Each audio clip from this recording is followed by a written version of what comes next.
Okay, once again, I want to welcome all of you to this edition of our debate in level 6C here at ACE Leader Institute of Business.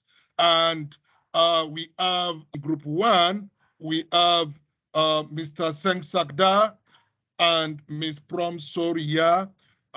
They are in group one, and they will be talking to us on the topic which states that girls face more peer pressure than boys.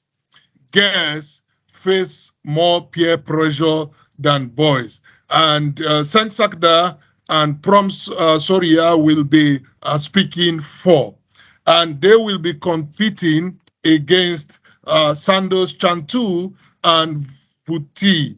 Chandos Fantu in group two will be talking on the topic girls face more peer pressure than boys, but in this case they will be against. They will be against. In other words, they will be telling us that actually boys face more pressure than girls. So I would like to invite the first speaker of group one, Mr. Seng Sagda. So over to you, Sagda. Please turn on your camera and make your speech. Good evening, ladies and gentlemen. It is a pleasure to be here talking about girls face more peer pressure than boys. To all of you, I hope you're having a wonderful time. I'd like to say that boys and girls all face the same stress and peer pressure from society, all the same, but girls face more than what we could imagine. And I've prepared 5 points to uh, prove to you that it is indeed that girls face more pressure than boys. For number one, being put together. Point two, dress code. Point three, multi-skilled. Point four, proper, always. And point five, happy. I'd like to get into further details into each point. For point number one, being put together, what does it mean? Well, basically, most girls are expected to be well dressed and put together. This means less baggy clothes and more fitting clothes. Their hair needs to look nice, and their makeup must look refreshed and awake. And every morning they need to look pretty so that when others see it, they will think that they have a lot of time in the morning, except they don't. Some might even say that girls need to look pretty even they first wake up. For point two, dress codes. Many of us have seen the news about school dress codes, especially about girls. Girls are being told to not wear to wear skirts that show their bra straps or shoulders because it is distracting to boys. And these points are so wrong on so many levels. First of all, it should be equally acceptable for girls to wear tank tops if guys can too. Second, it teaches them that their bodies are sexualized. This kind of thinking is twisted and unfair to girls. For point three, multi-skilled. Even hundreds of years ago, this was an expectation. Girls were supposed to know how to cook, clean, play a musical instrument, and sing. The list goes on, and even today it still feels like that is the same for the girls at modern time. For point four, proper always. So what does proper always means? It means they gotta stay proper at any time, anywhere. So I got a question. Like, have you ever seen a guy burp and no one say anything, but then a girl burps and people say ew? Why is that? Well, girls are always expected to be proper and have manners. The same goes with girls versus guys having dated many people. In general, it is not that looked down upon if a guy has had many girlfriends, but if a girl has had many boyfriends, many people would call her derogatory terms. Five, happy. So for girls to have your life and to be considered normal and your life to put together, you usually need to put a smile on your face. or have a smile on your face. At least that's what the society tells them. People think it's strange when you aren't smiling, and if you're not smiling, people usually ask, "Are you okay?" or "What's wrong?" But further than that, but what if nothing is wrong, and what if everything are entirely what if like the girls are entirely content? So for the girls to not be completely happy and okay if okay, that shall be my opening act. Thank you guys again for listening. Thank you very much. Thanks, Sagda, for your wonderful debate, telling us why you think girls face more more pressure from their peers than the boys. Okay, we will now turn the attention now to the first speaker of Group 2, talking about Sandos Chantu, who is going to tell us that no, boys face more pressure than boys. Chantu, over to you. So first of all, I would like to say good evening to teacher Getaway and to the other who participated here. So I came here to talk about the same topic as Sagada that just talked at the moment.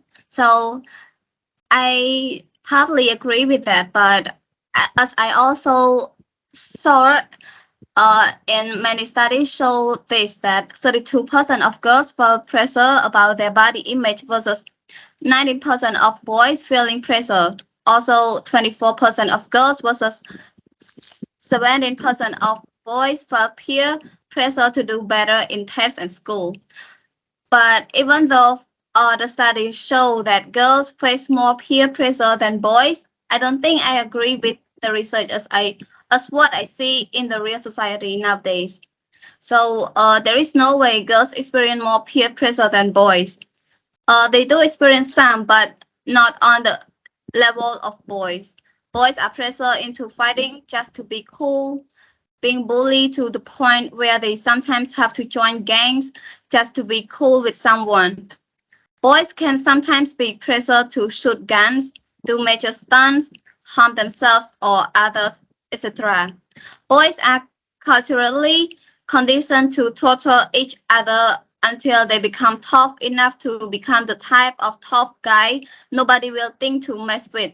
And are not only pressured emotionally like women are, but pressured physically as well, unlike women. It's a night and the day different.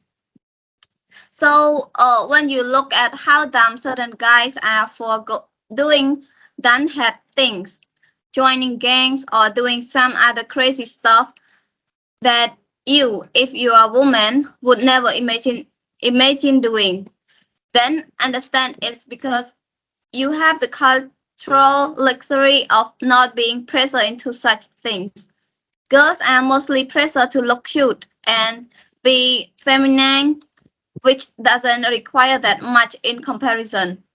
Boys are pressured to actually do a lot of things or else becomes a target for being weak and not manly enough. It's a necessity for it to be like this because men ultimately have to become strong protectors and emotional steady rocks for a woman and his family. He can't afford to be weak because that literally puts himself and his family in danger if he is. But at the same time, he has to practice enough self control not to get himself in trouble. Now, don't get me wrong, you won't see every guy live up to these ideas, but if they are too far off the mark of hitting these ideas, then there's a good chance neither you or other men respect him that much. And I don't just mean a nice guys necessarily. There's difference between a nice guys and a weak guys. A nice guy can actually be a very tough savage type of guy that just so happens to know how to be gentle and polite enough to display good manners and etiquette. But make no mistake that he is not weak because of this. He can get going at any second if he has to, and you know this about him. A weak guy is exactly how it sounds. You can walk over him. He doesn't stand up for himself or anyone else. And you don't respect him because of it. So don't get too confused. So this is what I think of this. And I don't think I agree with Sakada. And that's all for what I think. Thank you, teacher, and everyone. Thanks for your listening. Thank you very much, Chantu, Sandos, for your defense that the boys actually have more pressure than the girls. For adding more spice to your points.